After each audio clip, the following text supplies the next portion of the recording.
नमस्कार दोस्तों। आज के इस सेशन में आप सभी का स्वागत है। दोस्तों, जब दिल्ली की सल्तनत कमज़ोर हो रही थी, तभी इतिहास में एक मंच पर एक नई ताकत उभर रही थी। 1290 एडी के आसपास जलालुद्दीन खिलजी ने सत्ता संभाला और दिल्ली में एक नई युग की शुरुआत हुई, जिसे हम खिलजी डायनेस्टी कहते हैं। इसके पिछले क्लास में हम लोगों ने समझा था कि जो मामलुक वंश का जो अंतिम शासक हुआ, कैकुबाद और क्यूमर्स जो मात्र 3 साल का था, तो जलालुद्दीन खिलजी ने क्यूमर्स की हत्या कर और खिलजी डायनेस्टी की नींव रखा। तो दोस्तों, खिलजी डायनेस्टी का जो टाइम पीरियड है वो 1290 से लेकर के 1320।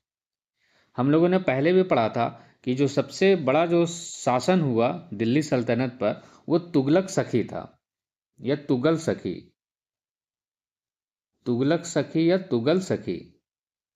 तो सबसे ज़्यादा समय तक जो शासन किया वो तुगलक डायनेस्टी, और फिर इसके बाद गुलाम डायनेस्टी, फिर लोधी डायनेस्टी, और क से कुछ नहीं, फिर स से जो था सैयद डायनेस्टी, और ख से खिलजी डायनेस्टी। और खिलजी डायनेस्टी सबसे छोटा शासन काल होता है, मात्र 30 सालों का। जलालुद्दीन खिलजी जो है खिलजी वंश का स्थापना करता है, और ये लगभग 70 साल का रहता है जलालुद्दीन खिलजी, 1290 से लेकर के 96 के बीच में।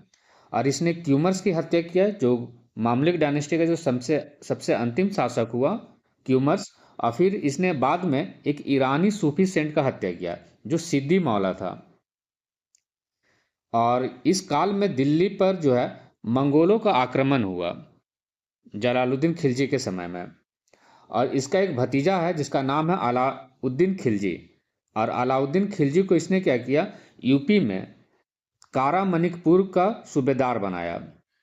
तो यूपी के क्षेत्र में जो एक जगह है कारामानिकपुर, तो वहाँ का गवर्नर नियुक्त किया जलालुद्दीन खिलजी जो है अलाउद्दीन खिलजी को। और अलाउद्दीन खिलजी जो है इसका भतीजा, और बाद में फिर इसका दामाद बन जाता है।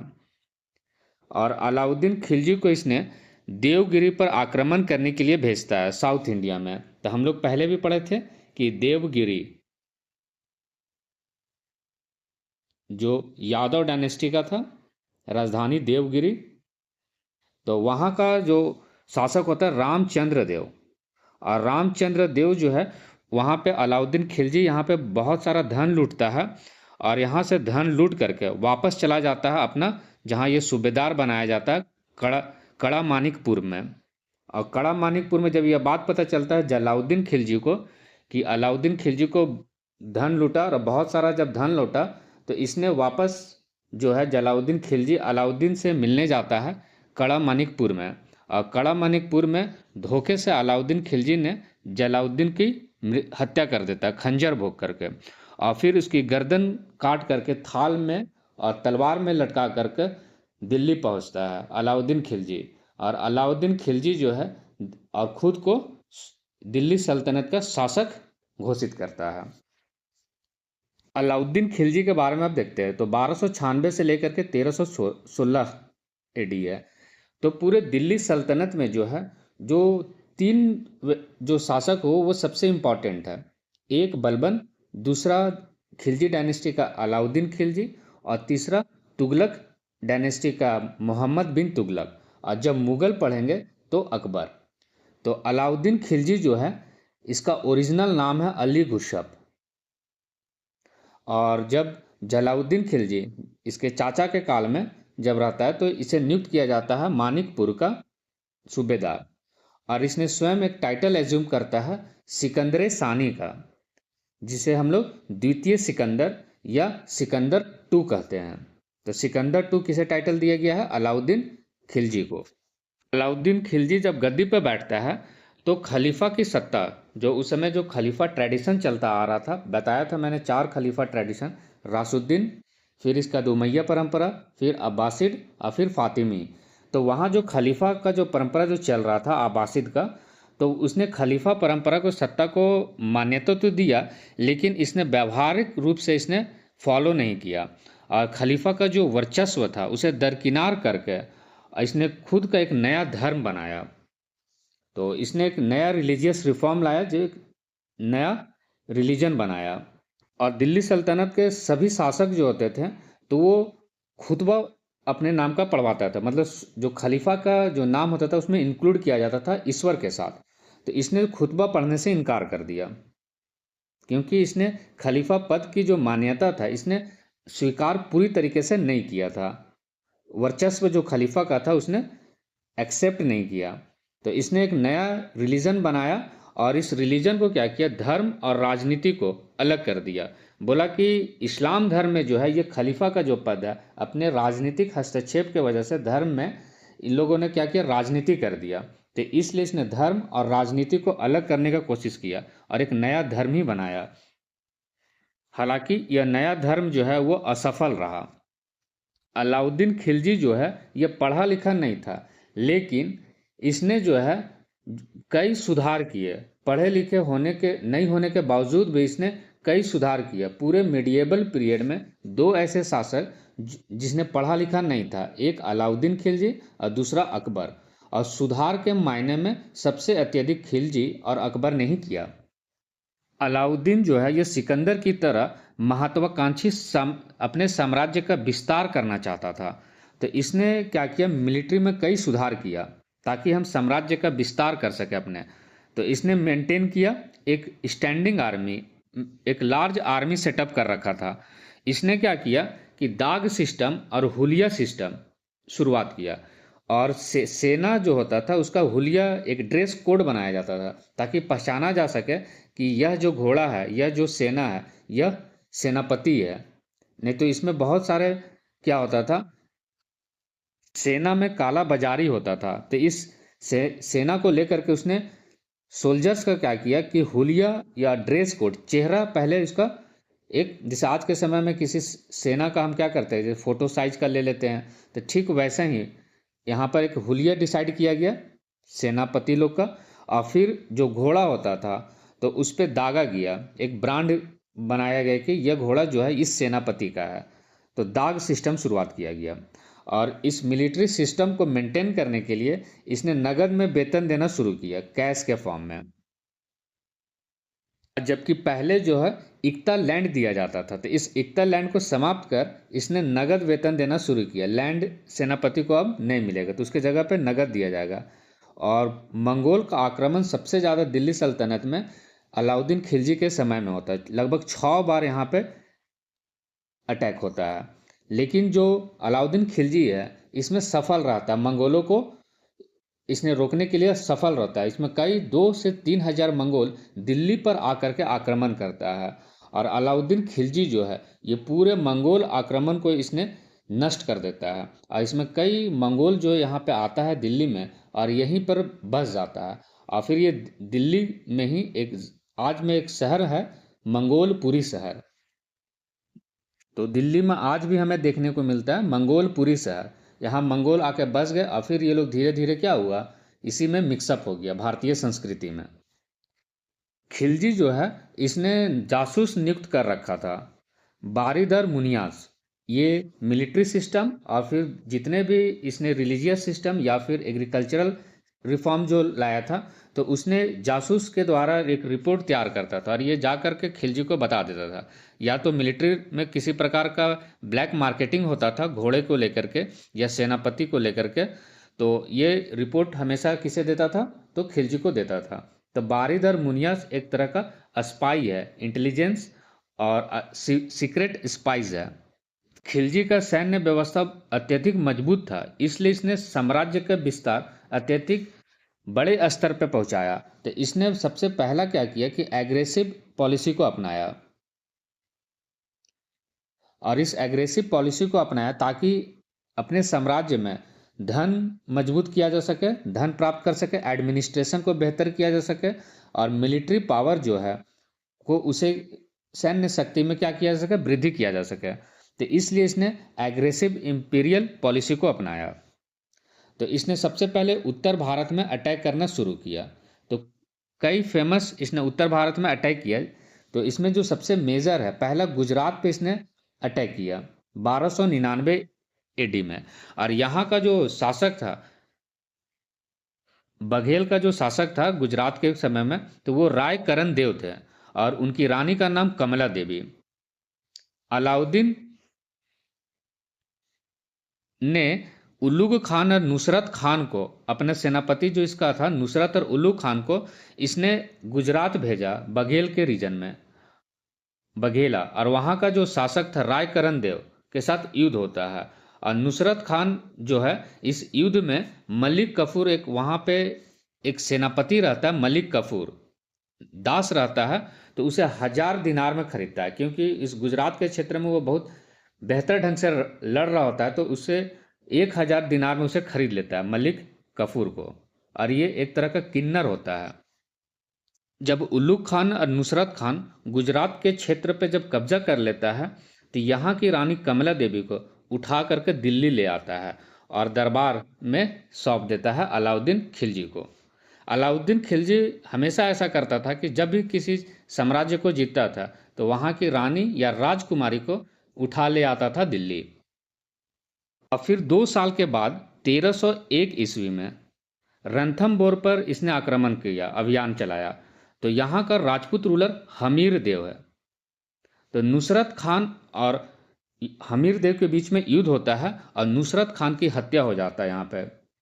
तो स्टार्टिंग में यहाँ पे जीत राजपूत रूलर्स हमीर देव को मिलता है, लेकिन धीरे धीरे इस युद्ध का माहौल बदल जाता है और फाइनली विक्ट्री हो जाता है अलाउद्दीन खिलजी का। अलाउद्दीन खिलजी जो है किस प्रकार गुजरात और रणथंबोर की किला पर कब्जा कर लिया। फिर इसके बाद चित्तौड़ अभियान करता है 1303 में, लगभग फिर से 2 साल के बाद, सब 2-2 साल का गैप है। ये फेमस 1303 यहाँ पे चित्तौड़ का अभियान चलाता है। यहाँ का शासक राजा रतन सिंह होते हैं, राणा रतन सिंह, और यहाँ इनकी जो महारानी हुई रानी पद्मवती या पद्ममिनी। और भारत में कई ऐसे किला होते थे जो बहुत हाइट पे बनाया जाता था और उस पर अटैक करना बहुत मुश्किल होता था। तो उसमें से एक चित्तौड़ का किला भी था। रणथंबोर का किला पे भी अटैक करना मुश्किल था, और फिर ग्वालियर का किला ये भी बहुत हाइट पे बनाया था, यहाँ पर भी अटैक करना बहुत मुश्किल होता था। तो चित्तौड़ का किला पे अलाउद्दीन खिलजी ने स्वयं गया। यहाँ पे अलाउद्दीन खिलजी को किसी ने बता दिया था कि यहाँ पर उत्तर भारत में एक सबसे सुंदर महिला पद्मवती का जिक्र करता है। कई इतिहासकार बताते हैं कि अलाउद्दीन खिलजी पद्मावती को पाना चाहता था, इसलिए इस चित्तौड़ के किले पर इसने युद्ध किया। तो इसने क्या किया कि पूरे चित्तौड़ के किला पे घेराबंदी लगा के रहा। लगभग 6 महीना तक इसने घेराबंदी लगा के रखा कि कब दरवाज़ा खुले तो हम इसके बाद अटैक यहाँ पे करेंगे। जब चित्तौड़ का किला खुला, उसमें उसके जब किला हमेशा कई दिनों तक खुलता था बाद में, क्योंकि वहाँ की फूड सप्लाई जो होता था जब कम हो जाता था तो फिर वो किला को खोला जाता था, और किले बहुत बड़े बड़े होते थे।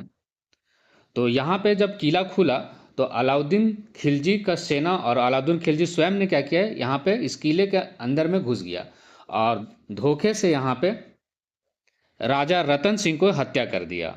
और जब यह बात पद्मावती को पता चला कि यहाँ पे युद्ध हो गया, तो यहाँ पे पहले कुंड सजाए जाते थे, अग्नि कुंड, एक जौहर कुंड बनाया जाता था जो पूरी तरीके से यहाँ पे आग लगा दिया जाता था, बड़े बड़े कोयले डाल करके यहाँ आग लगा दिया था। जब इसके जौहर कोई करता था तो इसमें जब कोई स्त्री चली गई अंदर तो फिर वो दोबारा आ नहीं सकते थे, सीधा वहाँ उसकी डेड बॉडी, उसका जो मृत्यु हो जाता पूरा जल जाता था, कुछ भी उसका शरीर का कोई भी हिस्सा बचता नहीं था। तो इस कुंड में जब देखिए कि जब युद्ध हुआ तो अब लास्ट उपाय तो एक जौहर है। राजपूतों में एक जौहर जो थी ये आन बान शान की कहानी थी। तो यहाँ पर अलाउद्दीन खिलजी जब कच्छ में पहुँचता है तो उसे पहुँचने से पहले पद्मावती जो है एक संदेश लिखती है और फिर इसके बाद जौहर करती है। तो उस संदेश में लिखती है कि मेरी सूरत को किसी सूरत को खिलजी पा नहीं सकता, या भोजन है शेरों का तो कुत्ता खा नहीं सकता। और इस संदेश को लिख करके और फिर इसके बाद उस जौहर कुंड में चली गई। और जौहर कुंड जो होता था यहाँ किसी भी प्रकार का कोई भी शरीर का कोई हिस्सा नहीं बचता था। तो ये क्योंकि राजा रतन सिंह की मृत्यु हो गया, तो इसके बाद जो है जब खिलजी जब उसके कक्ष में पहुंचता है तो इस संदेश को पढ़ता है और फिर इसकी जानकारी हमें मलिक मोहम्मद जैसी नामक पुस्तक में मिलता है, जो पद्मावत जो एक बुक है 1540 में लिखता है बाद में। तो कई इतिहासकार यहाँ पे मतभेद भी है इन लोगों के बीच में कि इतिहासकार मानते हैं कि एक मूवी बना था पद्मावती मूवी। अब पद्मावती मूवी में रणवीर सिंह और दीपिका पादुकोण को यहाँ कुछ रोमांटिक सीन दिखलाया गया। तो अलाउद्दीन खिलजी का रोल निभाया था रणवीर सिंह और पद्मावती का दीपिका पादुकोण। तो दोनों के बीच में कुछ रोमांटिक सीन था, इसे लेकर के विवाद हो गया राजपूत सेनाओं के बीच में। करनी सेना जो थे ये विरोध करने लगे इस मूवी को लेकर के कि इतिहास को डिस्टॉर्ट किया जा रहा है, इतिहास के साथ छेड़छाड़ किया जा रहा। तो फिल्म डायरेक्टर ने क्या किया, इस मूवी का पद्मावती मूवी से नाम बदल के पद्मावत कर दिया। पर अब तक का सबसे बड़ा जौहर माना जाता है चित्तौड़ के किले में। जब ये जौहर जब किया गया था लगभग 15,000 यहाँ पे स्त्रियां जौहर की थी। इस प्रकार चित्तौड़ के किले पर भी खिलजी का कब्जा हो गया। तो पहले गुजरात पर, फिर इसके बाद रणथंभौर पर, फिर इसके बाद चित्तौड़ का किला, इसके बाद नेक्स्ट मालवा पे इसने अभियान चालू करेगा। अब मालवा का शासक, यहाँ का शासक जो महलाक देव होता है, और इस पर भी ये इसने क्या करता है, कब्जा कर लेता है 1305, ये भी 2 साल के बाद में। तो किस प्रकार हम लोग ने देखा, पहले गुजरात पे, फिर इसके बाद रणथंभौर, फिर चित्तौड़। और चित्तौड़ में जब किया तो इसने जब कब्जा किया तो यहाँ इसने अपने बेटे के नाम पर इस चित्तौड़ के किले का नाम बदल दिया और रखा खिजराबाद, क्योंकि इसके बेटे का नाम था खिज्र खान। तो इसने चित्तौड़ के किले का नाम रख दिया खिजराबाद। तो इस प्रकार उत्तर भारत में इसने क्या किया, अपना एक्सपेडिशन बड़े स्तर पर बढ़ा दिया। और फिर इसके बाद इसने साउथ इंडिया में अभियान चालू करेगा। तो सबसे पहला साउथ इंडिया में वारंगल का क्षेत्र जो तेलंगाना का रीजन है, हम लोगों ने पहले पढ़ा भी था, काकतीय डायनेस्टी, कहाँ, जिसकी राजधानी वारंगल थी। फिर इसके बाद द्वार समुद्र जो होयसल डायनेस्टी था, जिसकी राजधानी द्वार समुद्र या हैलेविडु था।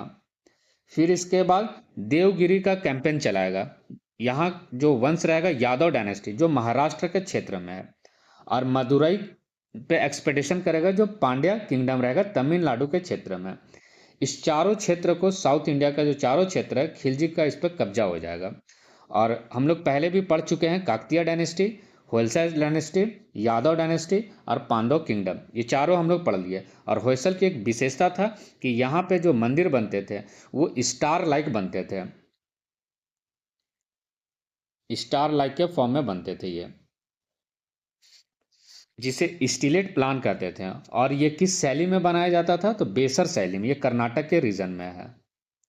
तो डेक्कन के क्षेत्र में जो बेसर शैली, जो नागर शैली और द्रविड़ियन शैली दोनों का जो मिक्सअप था, तो वो बेसर शैली कहलाया। अब बेसर शैली का सबसे ज़्यादा जो मंदिर है वो कर्नाटक के रीजन में ही है। तो इस प्रकार उत्तर भारत और दक्षिण भारत दोनों पर इसने क्या किया, अपना कैंपेन सफल बनाया, क्योंकि इसके पास एक लार्ज स्टैंडिंग आर्मी था। यह जो मिलिट्री कन्केस्ट है, इसकी जानकारी हमें अमीर खुसरो की पुस्तक खजाइन उल फुतू में लिखा हुआ है कि अलाउद्दीन खिलजी किस तरीके से उत्तर भारत और दक्षिण भारत को जीता। तो इसकी जानकारी हमें अमीर खुसरो की पुस्तक तारीख अलाई या फिर खजाइन उल फुतू, इस पुस्तक में हमें जानकारी मिलता है। इसके बाद इसने कई आर्थिक सुधार किया। तो पहला, इसने मार्केट कंट्रोल करने के लिए इसने 4 सेपरेट मार्केट बनाया। पहला मार्केट जो मंडी कहलाया, मंडी, इस मंडी में ग्रेन्स मार्केट था, ये यहाँ अनाज इससे मिलता था। तो एक सेटअप किया अनाज वाला मार्केट, और एक सेटअप किया इसने सराय अडल मार्केट, जहाँ पे कपड़ा, चीनी, ड्राइड फ्रूट्स, ऑयल्स, बटर, ये सब चीज़ें यहाँ मिलता था सराय अदल मार्केट में। और यहाँ पे कपड़ों का बाजार लगता था। इस कपड़ों का बाजार को रेगुलेट करने के लिए एक रईस परवाना नाम का ऑफिसर नियुक्त किया जाता था, जो लाइसेंस देता था मर्चेंट लोग को। तो जो कपड़ा वगैरह बेचता था या फिर चीनी, बटर, ये सब जो बेचता था, तो उसे एक परमिशन लेना होता था। तो इसकी परमिशन राय से परवाना देता था। तो ये क्लोथ्स मार्केट का जो रेगुलेटर हुआ, राय से परवाना हुआ। इसके बाद जो है इसने मवेशी का एक बाजार लगाया, जहाँ पर सिर्फ और सिर्फ वहाँ जानवर मिलेंगे। तो वहाँ पर वहीं पर कुछ जानवर मिल जाते थे जैसे घोड़े वगैरह ये सब, और फिर कुछ वहीं पे दास मिलते थे, स्लेव्स मार्केट कहलाता था। और चौथा जो एक मिसलेनियस कॉमोडिटीज का यहाँ पर व्यापार होता था, मार्केट लगता था। ये लग्जरियस आइटम जो होता था, जैसे कालीन वगैरह, बड़े बड़े जो लग्जरियस सामान होते हैं वो यहाँ पे मिलता था। तो 4 प्रकार का मार्केट था। पहला मंडी था, दूसरा सराय अदल, तीसरा मवेशी बाजार था और चौथा लग्जरियस आइटम के लिए था। और इसने जो गुड्स था इसका एक फिक्स्ड प्राइस रखा गुड्स का। और इन चारों को देखने के लिए, ताकि काला बाजारी ना हो सके, तो इस चारों को अलग अलग मार्केट में एक सहना ए मंडी ऑफिसर नियुक्त किया जाता था। सहना ए मंडी। और ये चारों क्या करते थे, देखते थे कि कौन ढंग से जो है अपना काम नहीं कर रहा। मान लेते कोई किसी का वेट एंड मेजर्स माप तौल करना है, और यदि वो माप तौल में कमी करता था तो कहा जाता है कि इसने बहुत हार्ड पनिशमेंट रखा था अलाउद्दीन खिलजी। यदि मान लेते हैं कि 100 ग्राम कम वो नापा है, नाप किया है 100 ग्राम कम, तो उस जिसने जो 100 ग्राम कम नापा है उसका वो कान काट लेता था 100 ग्राम का। और यदि 2-2.5 किलो कम नापा है तो उसने उसका हाथ काट लेता था। तो इस तरीके से जो है शरीर के हिस्से को वो काट लेता था। कौन? Alauddin Khilji. The hard punishment रखा था। और इस मार्केट एक्टिविटीज़ को देखने के लिए एक डेली रिपोर्ट्स तैयार करता था। और ये डेली जो बारिद और मुनियंस है ये जा कर के अलाउद्दीन खिलजी के पास ये रिपोर्ट दे देता था। और किसी प्रकार का जब ये एक्टिविटीज़ यदि कोई गड़बड़ होता था तो वो जा कर के सुल्तान को बता देता था। तो बारिद और मुनियंस। फिर इसके बाद इसने दूसरा सुधार किया, भूमि सुधार। इस भूमि सुधार में इसने सबसे पहला जो काम किया, ये मसाहत प्रणाली की शुरुआत किया। भूमि का मेजरमेंट किया, और जो भूमि जिसके पास रहता था तो उसका उपज का जो है वो 50% लेता था, 1/2 लेता था। कहने का मतलब जितना उपज हुआ उसका आधा हिस्सा सुल्तान के पास जाएगा। इस मेजरमेंट का जो यूनिट हुआ वो बिस्वा हुआ। तो बिस्वा एक प्रकार का यूनिट है मेजरमेंट का, लैंड मापने का एक यूनिट है। और इसने क्या किया, लैंड टैक्स कलेक्ट करने के लिए अमिल्स का सहायता लिया। तो अमिल्स को एक नियुक्त कर रखा था ताकि ये लैंड टैक्स क्या करे, कलेक्ट कर ले, और फिर वो जा करके डिपार्टमेंट में जमा कर दे। तो एक रेवेन्यू डिपार्टमेंट बनाया गया था, दीवाने मुश्त खराज। तो एक मुश्त का पैसा वहाँ पे राजस्व विभाग था ये। तो जैसे हम लोग बोलते हैं एक मुश्त का पैसा, तो इसमें क्या करता है, राजस्व भुगतान या फिर भुगतान का जांच करता था। और जो कर वसूलने का काम करता था, तो ये किसका काम था, दीवाने मुश्त खराज का। और ये एक ऑफिसर है अमील्स, जो लैंड टैक्स को कलेक्ट करता था। और इसमें 5 प्रकार का टैक्स फेमस था। खिलजी के समय में 5 प्रकार का टैक्स था। पहला खराज था, तो डिपार्टमेंट का नाम भी था मुश्त खराज। तो ये लैंड टैक्स था जो उपज का 50% लिया जाता था। फिर इसके बाद खराज के बाद खुम्स या खम्स था। तो खुम्स में क्या होता था कि जब इसका सेनापति जब युद्ध करता था, साम्राज्य में जाकर के युद्ध करता था, तो वहां से जो धन लूटा जाता था, तो उस धन का 80% जो है सुल्तान को दिया जाता था और 20% सेनापति खुद रखता था। तो ये खम्स नामक एक टैक्स था जो सेनापति को देना होता था। फिर इसके बाद जजिया टैक्स और जकात टैक्स लगा रखा था। जजिया लगता था हिंदुओं पर या फिर नन मुस्लिम्स पर, और जकात जो था ये मुस्लिम्स पे लगता था। उससे भी इसे क्या होता था, रेवेन्यू आता था। और फिर इसका घर्री और चर्री नामक 2 नए टैक्स को इसने क्या किया, लगाया। घर्री जो था घर पे लगने वाला टैक्स था, इसलिए इसे घरी कहा गया।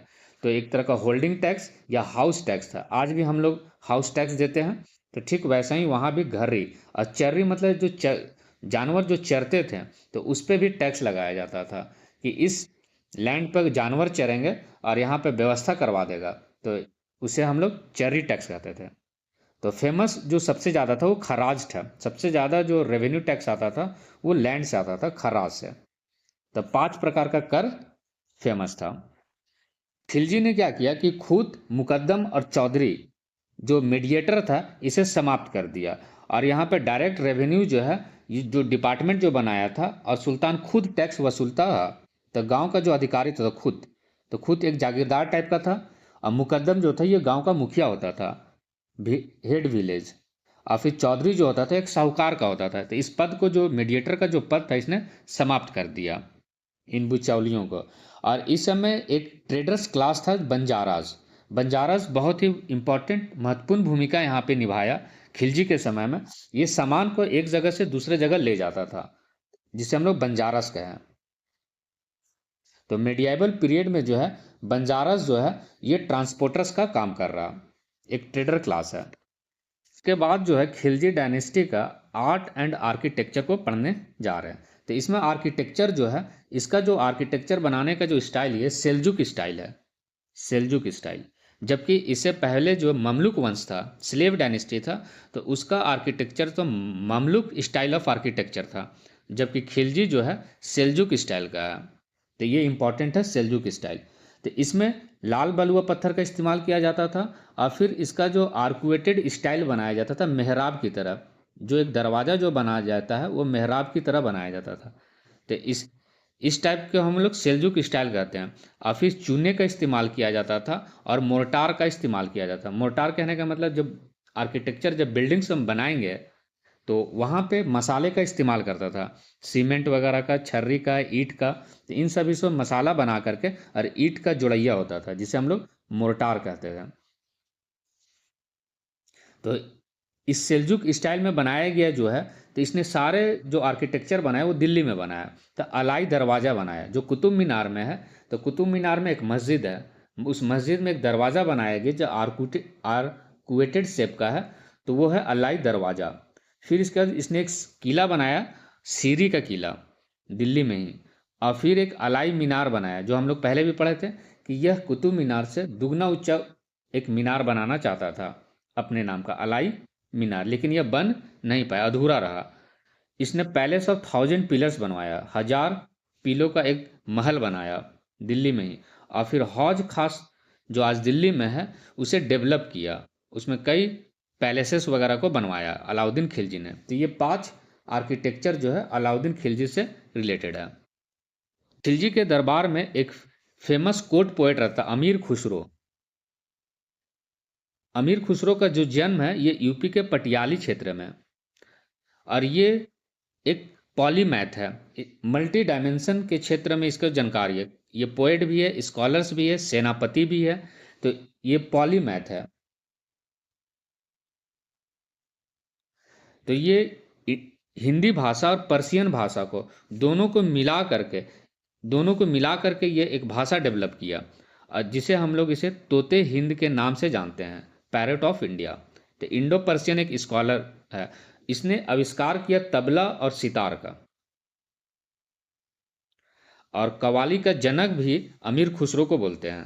तो कवाली जो है वो कवाली भी कहाँ से शुरुआत होता था? अमीर खुसरो से। और अमीर खुसरो के गुरु का नाम निजामुद्दीन औलिया है। अलाउद्दीन खिलजी जो है यह चाहता था कि निजामुद्दीन औलिया से एक बार मिले। तो इसने संदेश भेजवाया खिलजी निजामुद्दीन औलिया को कि हम आपसे मिलना चाहते हैं, लेकिन अलाउद्दीन खिलजी मिलने से इनकार कर दिया। तो इसने भी संदेश भेजवाया, निजामुद्दीन औलिया ने भी, कि हम आपसे मिल नहीं सकते हैं। तो एक सुल्तान को यह बहुत खराब लगा। खिलजी ने फिर संदेश भेजवाया निजामुद्दीन औलिया को, और इसने बोला कि हम क्या करेंगे कि हम बिना बताए आपके निजामुद्दीन औलिया आपके पास आ जाएंगे। तो निजामुद्दीन औलिया बोले कि आप जब भी आएंगे, तो आप सुल्तान हैं, जब भी आएंगे तो यहाँ पे पता चल जाएगा हमें, तो हमारे जो साथियाँ हैं वो बता देंगे आप यहाँ पर आ रहे हैं। तो निजामुद्दीन औलिया ने बोला सुल्तान को, खिलजी को, कि आप अगले दरवाजे से आएंगे तो हम पिछले दरवाजे से निकल जाएंगे। मतलब कहने का मतलब इन द सेंस यह है कि निजामुद्दीन औलिया मिलने से इनकार कर देता है अलाउद्दीन खिलजी से। तो इतने बड़े सुल्तान को निजामुद्दीन औलिया जो है एक्सेप्ट नहीं करता है। अमीर खुसरो जो है ये 8 सुल्तानों का काल में सर्व किया है, और लेकिन जो फेमस जो कोर्ट पोएट है वो अलाउद्दीन खिलजी के दरबार में। तो ये बलबन से शुरू होकर के गियासुद्दीन तुगलक के बीच में लगभग 6 जो सुल्तान है उसको इसने सर्व किया और देखा। तो 8 सुल्तानों को इसने देखा। तो बलबन से लेकर के गियासुद्दीन तुगलक तक, किस तरीके से बलबन के बाद कैकुबाद, क्यूमर्स, इस तरीके से जो है गियासुद्दीन तुगलक तक इस सुल्तान के में इसने क्या किया है, सर्व किया। लेकिन जो कोर्ट पोएट, जो मेजर जो कोर्ट पोएट है वो अलाउद्दीन खिलजी के समय में। अमीर खुसरो के कई पुस्तक है, लेकिन जो फेमस है खजाइन उल फतह, ये खजाइन उल फुता में ही बताया गया था कि किस तरीके से मिलिट्री कन्क्वेस्ट जो अलाउद्दीन खिलजी का है, तो इसी में हमें जानकारी मिलता है। फिर नूह सिपहिर और फिर तुगलक नामा, ये 3 पुस्तक जो है फेमस है अमीर खुसरो का। और अमीर खुसरो ने अलाउद्दीन खिलजी को अपने पुस्तक अलाउद्दीन खिलजी को खजाइन उल फुतूह में लिखा है कि यह जो अलाउद्दीन खिलजी है यह विश्व का सुल्तान है और जनता का चरवाहा है, मतलब जनता के प्रति इसने कई सुधार किया। 1316 एडी में अलाउद्दीन खिलजी का तबीयत खराब हो जाता है और फिर इसके बाद इसकी गद्दी पे बैठता है उसका बेटा मुबारक शाह खिलजी। मुबारक शाह खिलजी जो है 1316 से 1320 के बीच में, और ये जो हाफ माइंडेड रहता है, आधा ये पागल रहता है कि ये एक अयोग्य शासक रहता है। इसने ये क्या करता है कि हाफ माइंडेड रहता है, तो इसने जो अलाउद्दीन खिलजी जो कई सारे रिफॉर्म्स किया रहता है उस रिफॉर्म्स को इसने समाप्त कर देता है। और बर्नी बताता है अपनी पुस्तक में, लिखता है मुबारक शाह खिलजी के बारे में कि ये मुबारक शाह खिलजी जो है कई बार दरबार में महिला का कपड़ा पहनकर और नग्न अवस्था में आ जाता था।